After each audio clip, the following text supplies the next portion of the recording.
আপনার মোবাইলের ভলিউম বাড়ানোর জন্য এখন থেকে আর ভলিউম বাটন চাপতে হবে না। স্ক্রিনে টাচ করবেন, ভলিউম বাড়বে। স্ক্রিনে টাচ করবেন, ভলিউম আবার কমবে। 99% লোকই এই সেটিংসটি জানে না। মজার বিষয় হলো প্রায় সব অ্যান্ড্রয়েড ফোনেই এই সেটিংসটি দেওয়া আছে। কিভাবে করবেন চলুন দেখিয়ে দিচ্ছি। প্রথমেই চলে যাবেন মোবাইলের সেটিংসে। আমি সেটিংসে টাচ করে দিচ্ছি। সেটিংস থেকে চলে যাবেন নিচে অ্যাক্সেসিবিলিটি, এই অ্যাক্সেসিবিলিটি অ্যান্ড কনভেনিয়েন্সে টাচ করে দিবেন। এখানে টাচ করে দিলে দেখতে পাবেন উপরে অ্যাক্সেসিবিলিটি, এই অ্যাক্সেসিবিলিটিতে আবার টাচ করে দিবেন।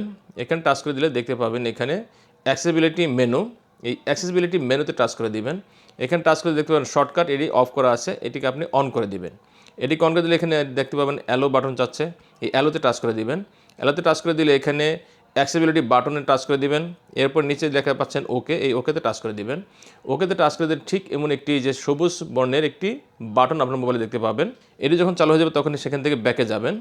ব্যাকে গিয়ে এই যে আপনার এই সবুজ বাটনে টাচ করে দিবেন। এখানে টাচ করে নিচে দেখতে পাচ্ছেন ভলিউম ডাউন, ভলিউম আপ এবং আরও কিছু বাটন আছে। আপনি যখন ভলিউম বাড়াবেন তখন এই ভলিউম আপে টাচ করবেন, ভলিউম বাড়বে। আর ভলিউম ডাউনে যখন টাচ করবেন তখন ভলিউমটা কমতে থাকবে। আবার যদি আপনি এই বাটনটি আপনার মোবাইলে না রাখতে চান তাহলে এই বাটনটিকে চেপে ধরবেন।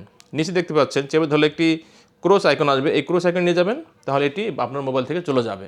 আবার বাটনটি আনতে গেলে ঠিক সেমভাবে আবার সেটিংসটি করে দিবেন, বাটনটি আবার আপনার মোবাইলে চলে আসবে।